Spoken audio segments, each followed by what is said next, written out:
2 లక్షల ఉద్యోగాలు కొత్తగా ఏర్పాటు చేస్తాం, జాబ్ క్యాలెండర్ను ప్రకటిస్తా అన్నారు.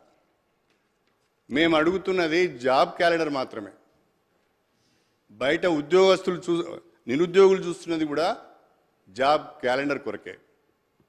2 లక్షల ఉద్యోగాలను ఒక సంవత్సరంలో ఏ రకంగా భర్తీ చేయబోతున్నారు, ఎప్పుడు నోటిఫికేషన్స్ ఇవ్వబోతున్నారు, బ్రేకప్ ఏ రకంగా ఉంటున్నది అని బయట ఎదురు చూస్తున్నారు.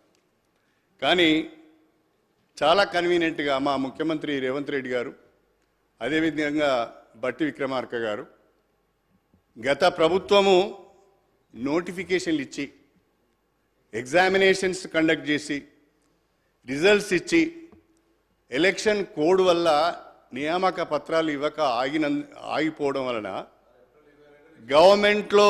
గవర్నమెంట్లోకి మీరు వచ్చిన తర్వాత ఇవన్నీ కూడా నోటిఫికేషన్లు మేమే ఇచ్చాం, పరీక్షలు మేమే నిర్వహించాం, ఇవన్నీ కూడా మేమే చేసామని మీరు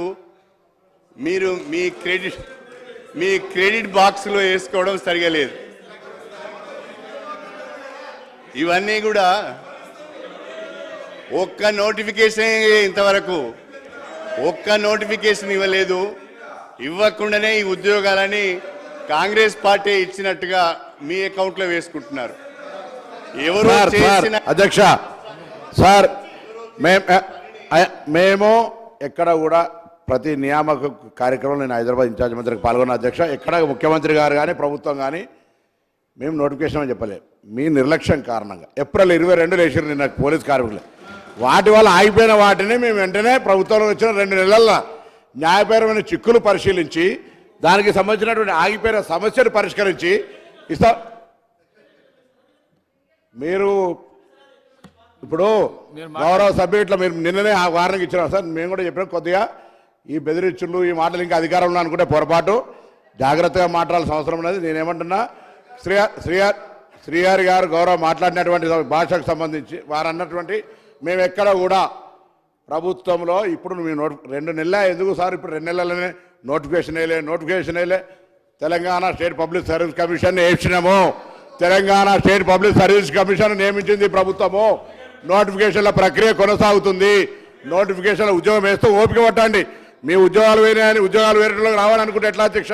తప్పకుండా ఉద్యోగాలు ఇస్తాం. మీ ఉద్యోగాలు వేయడానికి వేరేటోళ్ళకు ఉద్యోగాలు రావాలనుకుంటే ఎట్లా అనేటువంటి మాటని ఈ సందర్భంగా జ్ఞాపకం చేస్తాం.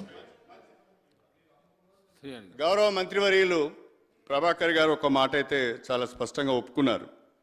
మేము నోటిఫికేషన్ ఇవ్వలేదు, మేము ఇచ్చినామని చెప్పలేదని. నేను గౌరవ ముఖ్యమంత్రి గారు సభలో ఉన్నారు, వారిని నేను మీ ద్వారా అడిగేది ఏంటంటే, ఇవి కాకుండానే ఇప్పటి వరకు ఇచ్చిన ఉద్యోగ నియామకాలు కాకుండానే మీరు 2 లక్షల ఉద్యోగాలను భర్తీ చేయడానికి జాబ్ క్యాలెండర్ ఇవ్వాలని మాత్రమే కోరుతున్నా. అంతకు మిగిలిన నేనేమి మిమ్మల్ని విమర్శించడం లేదు, ఇంకో మాట మాట్లాడమే. దయచేసి మీ కొరకు ఎదురు చూస్తున్నారు బయట. 2 లక్షల ఉద్యోగాలకు జాబ్ క్యాలెండర్ ఇవ్వాల్సిందని కోరుతున్నా. ఏమైంది? నేనేం అనలేదు కదా శ్రీహరి గారు, నేను వారిని ఏం అనలేదా శ్రీహరి గారు.